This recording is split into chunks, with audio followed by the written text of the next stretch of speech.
Tapos nagpa-order ako ng rellenong bangus. Ito yung ulo na part. All your luggage has, food, ganyan. So, parang dabog-dabog na sila kasi bad trip, ang daming i-check. Diba? Ang lalaki pa ng luggage. Hey everyone! Welcome back to this channel again. So today I'm just gonna share with you kung ano yung mga nadala namin from the Philippines. Kung dati ko na kayong subscriber or you've been here on this channel, alam nyo na kagagaling lang namin ng Philippines. And I just uploaded the video yung about sa travel namin coming back to the USA from the Philippines. And if you're interested to know about what happened sa immigration, paano nakalusot and all of that. Tapos yung ADIT ni Mac dahil wala siyang green card na yung physical green card kung anong nangyari doon para makapasok kami ng US, panoorin niyo po yung previous na video. So itong i-share ko lang sa inyo ay yung mga stuff that we got from the Philippines na nakalusot sa customs kasi may mga hindi nakalusot. So if you want to know the stuff na hindi nakalusot, ay wait until the end. And then, if you want to know naman kung, kasi sabihin ng iba siguro, madali lang naman ilusot yan kasi groceries. So, dito po sa likod yung mga pagkain na pwedeng inaka-freeze or hindi naka-freeze. So, yeah. If you want to know the stuff that we got, I'll just share it with you. And keep on watching. So, una natin dito ay itong Cloud9 na isang box dahil si Mac ay mahilig po sa chocolate. So, kinuha niya itong Cloud9. Kasi ewan ko, nung loot bag kasi namin for Mishy's birthday ay meron kaming mga Cloud9 and Beng Beng. Lalong-lalo na yung Beng Beng. Masarap daw, sabi niya. Kaya kumuha siya ng Beng Beng and Cloud9. So, on this side naman ay mga coffee. I have Coffee ko black kasi nung pinapapila ko ni Mac ng 3-in-1, sabi ko, ayoko talaga ng 3-in-1 kasi yung 3-in-1 sa atin mostly ay matatamis. Pero ito ata, hindi ata siya ganun katamisan. That's why I prefer the Keurig na yung mga plain coffee and then I just put the creamer na hazelnut or caramel macchiato and I don't add sugar anymore kasi medyo matamis na rin naman yung mga creamer. That's what I do here. And madami pa kaming mga Keurig as far as I know. So, hindi ako bumili ng masyadong madaming kape.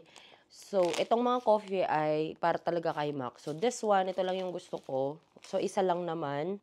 And then, for this one, this is the Nescafe na original. Kasi, dati namin iniinom is Coffee ko Brown, Coffee ko Blanca, ganun. And matamis na daw para sa kanya yung mga yun. So, try na lang daw niya tong regular na Nescafe. Ayan, we have 1, 2, 3, 4, 5, 6 na tig-6 pieces. So, 12 packs yung isang ganito kasi twin pack. So, 12 times 6. Yan. Kasi yung mga coffee na yan ay dinadala ni Mac sa work. Yan yung mga kino-coffee niya. Though meron namang mga free coffee sa mga workplace dito, gusto niya yan. Ewan ko kung bakit. Siguro para hindi na lang mag-add ng 3-in-1, gano'n. Tapos dito din sa bahay, pag gusto niya na mag-poop 3-in-1, ang iniinom. And then, more Nescafe na original naman. This one has 30 cups na daw. Ayan. So, siguro 30 pieces lang siguro to. Ayan. And then, Wiggles. Siyempre po, kay Mac pa rin to. This is the marshmallow with chocolate. And then, this one, mixed fruit vegetable. Padala to ni tita ko daw para sa amin. And then, he got pillows. Ayan. Favorite yan ni Mac. Ito yung muntik hindi makalusot. Doon kasi sa customs, tinanong kung meron kaming chicharon. Chicharon talaga guys, yung nalaman nila that we're from Manila, from the Philippines, ganyan. Did you bring chicharon? Ganun talaga. Sinabi ko na hindi.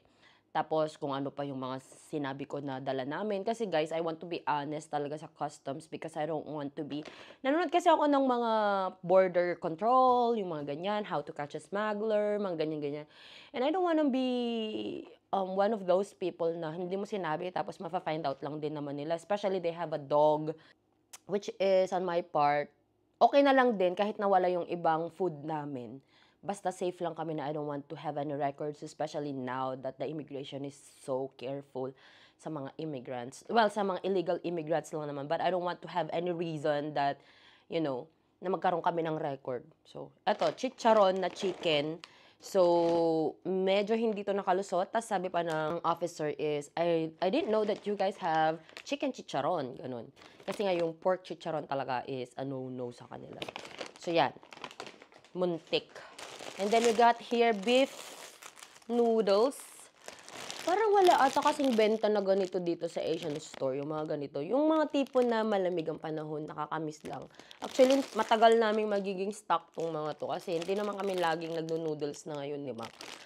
Si Mac lang, pag cup noodles. Pero kapag mga ganito, medyo nakakatamad kasi magluto eh. At least kasi yung cup noodles, painit ka lang and then pour the water. But for this one, medyo mas matrabaho siya. So, mas matagal naming naubos yung mga ganito. I don't think they have this in the Asian store. Parang di ko maalala namin ng mga nabibili kami na ganito.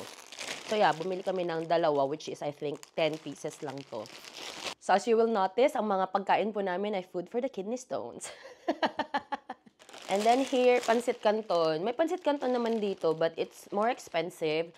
I think more than, hindi ko na alam kung magkano, but you can watch my Asian store haul, mga ganyan. Kung if you're still in the Philippines, you can watch that. Baka gusto nyo magdala ng Pancit Canton if mahilig kayo sa Pancit Canton. Ganun. Pero may mga bentang Pancit Canton. That's why we only bought one. Tapos dito naman ay, hindi pa daw kasi ito natitikman ni Mac, but when I was still in the Philippines, this is what I usually get. Na-discover to ng mga kapatid kong boys. So, this is the Payless na extra big na chili mansi flavor. So, yung ano kasi niya, malaki siya compared sa Pancit Canton. So, kung isa lang yung kakainin mo, saktong-sakto na. Unlike sa Pancit Canton, pag isa lang, kulang. Pag dalawa, parang sobra na. So, ito naman, sakto lang na isa lang yung lulutuin mo. So, I got here 5 pieces. And then, I got here the pasta from Nissin. Ito yung mga kinakain ko nung pandemic. Pag nagke-crave, ganun. Yan. This is the Pasta Express kasi spaghetti na siya. So, I got 1, 2, 3, 4, 5, 6, 7, 8. Actually, parang 5 lang ata yung kinuha ko or 4, ganun. Tapos nagdagdag si Mac. Hindi niya alam na meron. Tapos nung sinabi ko na, meron na akong kinuha. Sabi niya, carbonara lang ata yung kinuha mo. So, yan. I have 8 pieces of this. And then, tapusin lang natin lahat ng noodles. I have here, di ba? Shout out sa tatay ko. Gina-judge na naman po kami ngayon dahil puro noodles po yung dala namin. And then, the Pasta Express naman na carbonara, 3 lang. And then, ito naman ay yung mga padala po ni tita ko. Actually, madami pa to. Hindi lang na kami nadala lahat kasi talagang kulang na sa timbang.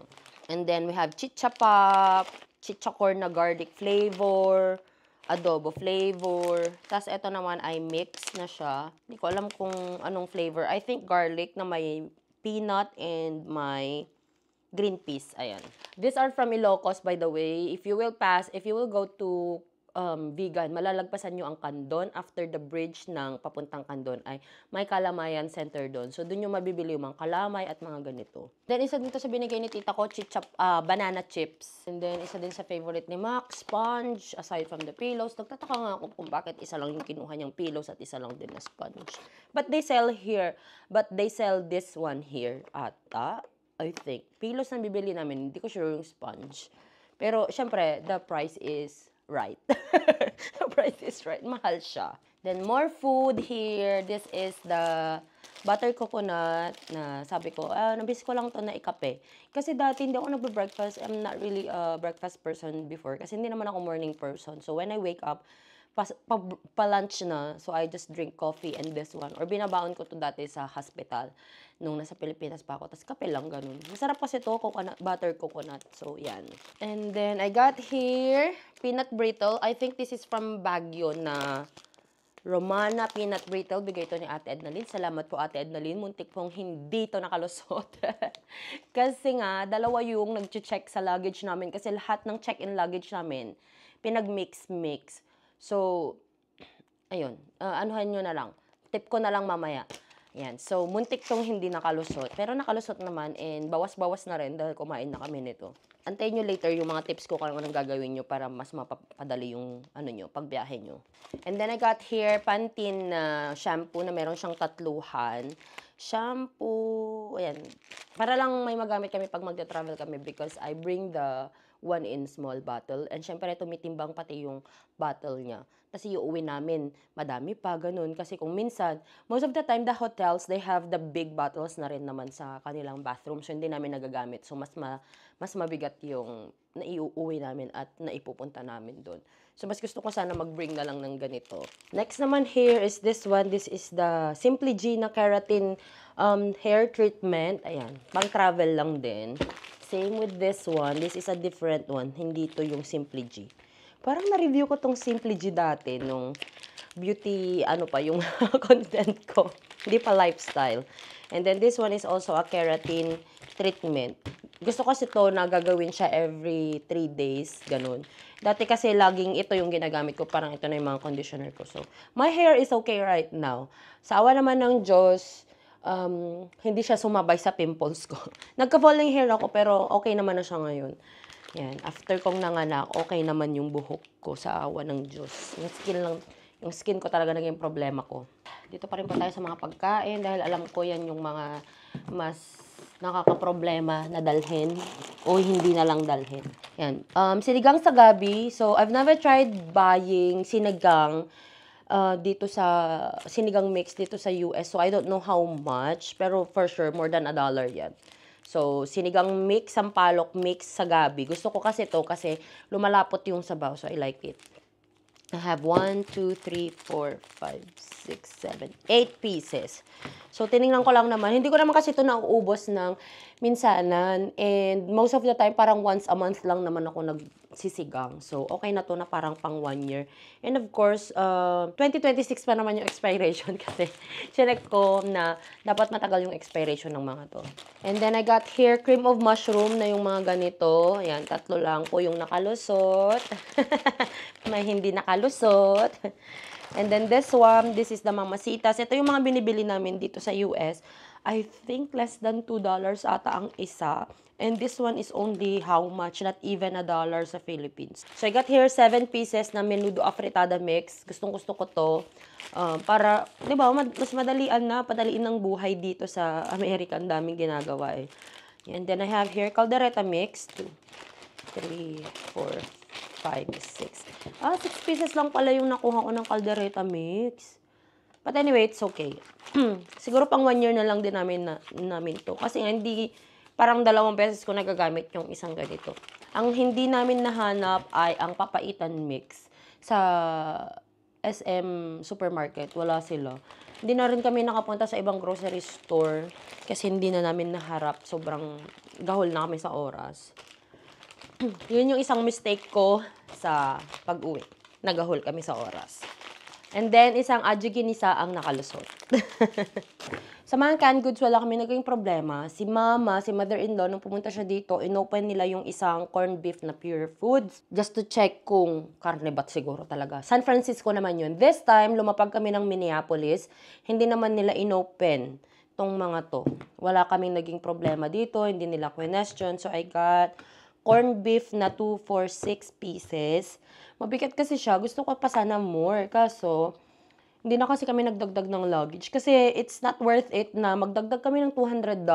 Tapos, ang ilalagay namin, mga ganito, ilang peraso lang yung maidadagdag namin. Pambili na lang namin dito. Less pa yung stress namin na, you know, with all the customs. And sobrang dami kasi naming luggage, guys. 4 yung check-in namin, 3 yung carry-on namin. May 2 kaming backpack, may 2 kaming may isang car seat, may isang stroller. So, 12 pieces yung gamit namin. So, imagine that. Nakakaano talaga.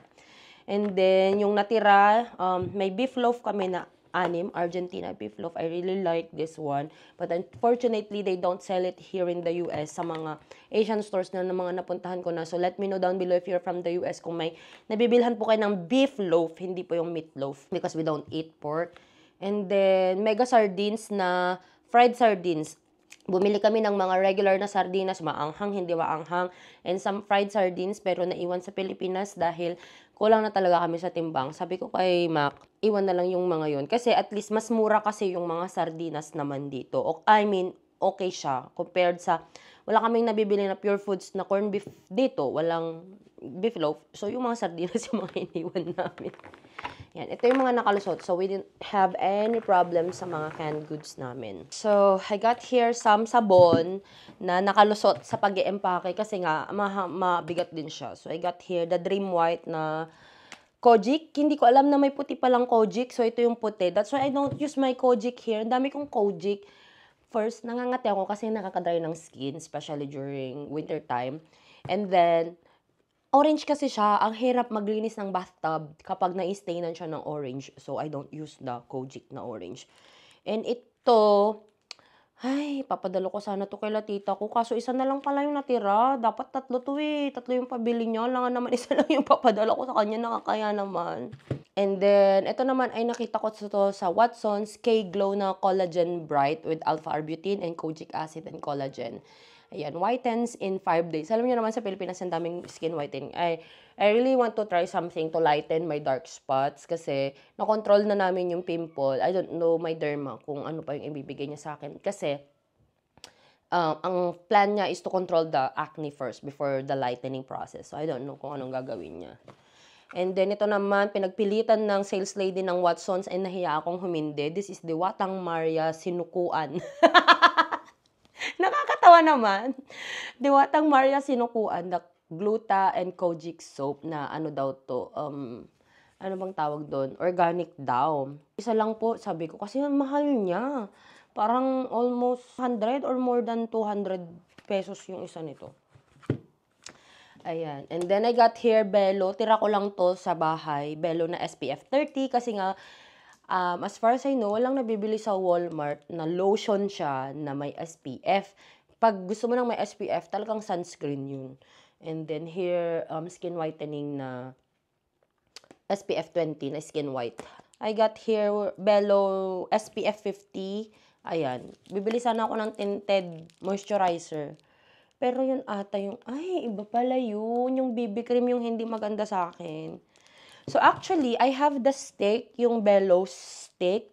But unfortunately, hindi siya maganda dito sa US. Kapag nandito ako sa US, kasi nga dry yung skin, tapos nakaka-dry yung hangin. So hindi siya maganda. Pero maganda siya sa Pilipinas. Hindi ako nagki-cakey doon. Dito, cakey yung balat ko kahit ang nilagay ko lang ay ano lang, yung sunscreen lang. Para siyang namumuo sa skin ko, ay sa skin ko dahil siguro nga dry. So what I got is the sunscreen na lang na ganito, yung the usual sunscreen na may SPF 50. Tapos gagamitin ko na lang siguro tong more on. Tatry ko siya ngayon and then gagamitin ko din siguro sa summer. Ay, may mga uubusin pa pala akong sunscreen kasi hindi ko dinala pa Pilipinas yung sunscreen ko. And then I got here the PH Care na maliit, pang travel. Kasi yung mga nabibili sa Walmart na mga feminine wash, malalaki lahat. And ayan, para lang hindi na ako nagsasalin-salin. Tapos ito pa maliit talaga siya. So perfect lang for, you know, like 3 days or 5 days na trip. And then, Watsons has buy one take one right now. Yung mga Belo nila ay buy one take one ngayon. Good for 1 year lang ba, ganun. And ito kasing mga to, ewan ko, matagal ko siyang nagagamit. Siguro hindi naman ako nangangailangan ng sobrang dami. Kasi once a day lang naman ako mag-deodorant. Ang mga deodorant ko ay from the Philippines. Kasi ayoko ng stick, ayoko na ng spray. And dito kasi sa US, wala pa akong nakita na ganito roll-on. More on stick, tsaka spray sila. And then, yung pants, ayan. Maganda to sa skin ko nung nandun ako eh. Tapos may pang travel. Oh, Maggi Sabor, yan. Ang liit pala ng nakuha ko. Actually, ayaw pong kumuha ni Mac kasi may nabibili namang ganito. Pero sabi ko naman, mas mura. Eh, ang bilis namin naubos yung ganyan. I got here Super Sticks na stick-o na malapit na po atang maubos ng mag-ama. Okay, so what we got here? Siomai. Ayan. Chicken siomai. Nakalusot naman siya, kaya hindi ko maintindihan yung reasoning nila sa customs talaga. And then, we got here fishball. Etong fishball ay naka-plastic siya, tapos naka-vacuum seal pa. Vinacuum seal nila mama. Kasi parang nag-leak ata kasi yung supot niya. So, vinacuum seal nila. Sila na kasi nag-prepare nito, guys. Salamat talaga. Si mother-in-law ko, ano na siya, expert na siya sa pag-empake ng mga ganito namin. Kasi ilang beses na ba si Mac gumamit nito, tapos siya nung pumunta siya, tapos ngayon. So, pangatlo na niyang pag-empake. Tapos nung umalis din ata yung pamangkin nila, yung pinsan ni Mac. Yan. Siomai ulit. Chicken siomai. Okay. So, ito naman. Ito yung ganito yung pag-empake namin. Bumili kami ng mga ganito. Mga disposable na microwave oven safe. Ayan. Kasi ayaw ko na ilagay sa styrofoam. Kasi nga, yung mga styrofoam malalaki. So, hindi kasya sa luggage. Kung karton sana. Pero, kung karton, mas na-stress sana kami kasi mag-i-empake na naman kami ng pagkain. So, meron kaming pritong isda. This is malaga. Ayan. So, naka-vacuum seal siya, guys. Etong vacuum sealer ay binili nila sa Shopee. Kasi nung umuwi si Mac, sabi ko, i-vacuum seal lahat para hindi mangamoy. So, yun. Lagi na silang bumibili ng mga ganito. Tapos, nabibili rin sa Shopee yung supot niya. Pero, may mga nabibili dito sa US. Kung gusto nyo dalhin pabalik ng Pilipinas, why not? Maganda din, mas maganda pa actually mga quality. Pero ito, okay naman. Yun sa Shopee lang daw nila binibili, sabi ni Mama. Tapos nagpa-order ako ng rellenong bangus. Ito yung ulo na part. Sarap kasi yung binibilhan nila Mama ng rellenong bangus.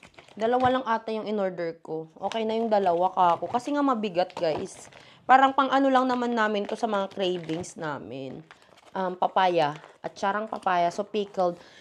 So, ito kasi, kapag medyo may sabaw siya, hindi siya nasisil. Kasi daw, bina-vacuum niya, pati yung sabaw na pupunta dito banda. So, ang ginawa nila mama ko, dahil nga medyo may sabaw yung papaya, nilagay sa ziplock, and then vacuum seal na lang. Para sure na walang leak talaga. So, ayan siya. Eto, tinanong pa kami kasi dalawa yung nag-check. Kasi nga, lahat ng check-in luggage namin, parang nabwisit pa sila kasi parang na-bad trip sila kasi nga 4 na malalaking luggage yung bubuksan nila. Parang kami lang yung binuksan nila. All your luggage has, food, ganyan. So, parang dabog-dabog na sila kasi bad trip, ang daming i-check. Diba? Ang lalaki pa ng luggage. Tapos yung babae, para siyang, yung black na lalaki, tsaka white na babae. Yung babae, para siyang siguro tinitrain pa lang nila. Hindi niya alam kung okay ba or hindi. Tapos nung tinanong kami, what's this? Sabi nga, pickled papaya. So, okay ang pickled papaya. Nung sinabi na naman, kasi nung tinanong na naman ng babae, dun sa lalaki, na, oh, that's okay, sabi na naman niya. Ang kulit nung babae. Siya yung mga hindi nagpalusot ng ibang pagkain namin. Gigigil ako. Kikiam! Ito guys, yung kikiam namin, nilagay din nila mama. So, naka-plastic na siya, tapos nilagay pa sa vacuum seal again. Ito naman ay chicken balls. I think, yeah, naka-vacuum seal din. So, doble-doble. And then, chicken balls. Ayan. So, sa mga ganitong panahon kasi, like ngayon, ng oras po, mag-aalauna na po ng madaling araw. Jet lag is real. Gising kaming 3, yung mag-ama na sa kwarto na. Yan yung mga gusto namin kainin. Mga cravings namin paggabi. Eto, yung babae, muntik na naman niyang hindi pinalusot, nang gigigil ako. What's this? Sabi niyang ganun. Ganyan-ganyan pa siya. Hindi pa man din pala nila pinacuum seal. Naka-ano lang, naka-ziplock lang. Kaya siguro bad trip siya nangamoy eh. Pinaksiw na yung toyong paksiw na ipon sa mga Ilocano. Alam niyo yung ipon, hindi po siya hipon. Ipon siya. Hindi ko alam sa Tagalog kung anong tawag dito kasi parang sa Ilocos lang daw siya nakikita. Hindi ko alam kung how true. So parang siyang dilis. Ganun, pero hindi to dilis. And then we got here bangus na, ano ba tawag nito? Yung mga marinated bangus. So, prinito na namin para walang problema. Ayan, marinated bangus. Kasi guys, kung hindi luto yan, tas frozen, mas may chance na hindi na naman siya makalusot. And then more atsarang papaya. Wow, ang dami palang papaya. Grabe. And then, more pritong malaga. Mahal tong malaga sa Pilipinas, pero gustong-gusto namin to. Actually, mas gusto ko to na sinigang sana, pero alam namang magdala kami ng sinigang. Ayan. More paksiw na ipon. More pritong malaga. Ito naman yung mga mas malalaki. So, if i-freezer ko to guys ha. So, sa amin naman wala nang problema. Pero kung medyo mas maselan kayo na ayaw nyo na frozen yung mga luto nyo ng pagkain, hindi talaga pwede tong way na to para sa inyo. And then, I have here more paksiw na ipon, bangus na prito, and then, malaga na prito. Ang daming malaga. Galing pa tong Ilocos guys. Binigay sa amin, pinadala ni Nanang, and then, niluto ni mother-in-law sa La Union. Oh, the kikiam. Kikiam na siomai. Okay. So, ano nga ba yung mga hindi nakalusot? Ang hindi nakalusot ay yung hotdog namin. Though boiled na siya, hindi kasi siya mukhang cooked. Ang sabi, you cannot bring uncooked meat, sabing ganon. Tapos sabi ko, "That's cooked, sir." Sabi ko, "Boiled naman siya." Pero hindi sila naniniwala na boiled. So, kung gusto niyong magdala kasi nga dito guys, wala yung hotdog na yung tender juicy na beef and chicken. Ang nabebenta sa mga online stores dito ay pork lang kasi siya. So, hindi kami makabili. And gusto kasi namin yung gano'ng hotdog. Iba kasi yung lasa ng hotdog dito, more on smoky siya kasi nga mga pang-grill yung hotdog dito. So yun, hindi sila naniniwalang boiled. Pero next time siguro, kung ina-try pa rin namin, siguro ipiprito na namin. Yun, para makita na nilang luto siya. Pero, yung ano namin, adjigini hindi nakalusot yung isa. Kasi yung babae, nanggigigil na, oh, binabasa lahat ng ingredients. Bawal daw kasi magdala ng may chicken. Pero yung chicken chicharon, pinalusot nung itim. Tapos, basta magulo sila. Tapos yung chicken and corn soup, hindi rin pwede. Binasa din nung babae na, oh, this one has chicken, ganun. Parang hindi niya magets na yung mga yun, luto naman na siya. Hindi naman siya fresh, ganun. So, in-explain sa amin na kaya daw mahal yung mga eggs ngayon dito sa US because of the avian flu. That's why they are very strict. And you guys cannot bring pork or beef here, ganun. Tapos, hindi ko magets, bakit yung hotdog luto naman? Sinabi kasi kay mother-in-law ko last year na it must be cooked, sabi. Kaya nga binoil namin ngayon. So, hindi pa rin. So, siguro, hindi naniniwala na luto iyon or siguro gusto lang nilang tikman din. So, 2 kilong hotdog yung hindi nakalusot. If you want to know kung ano yung ibang nangyari sa, namin, panoorin nyo yung previous video ko. So, salamat everyone for watching. If you have any questions regarding food, ganun, mag-comment lang po kayo down below. And I'll try my best to, answer your question. Sana maging safe din po yung travel ninyo. And sana ma-upload ko to before nyo kailangan. If you haven't subscribed to this channel yet, please do subscribe. And if you haven't followed me yet on my Instagram and on my Facebook, the name is Joy of Mia. And I'm active on both platforms. If you can message me there if you want to. Ganyan. So, yun lang po. Salamat everyone for watching. I'll see you guys in my next one. Bye!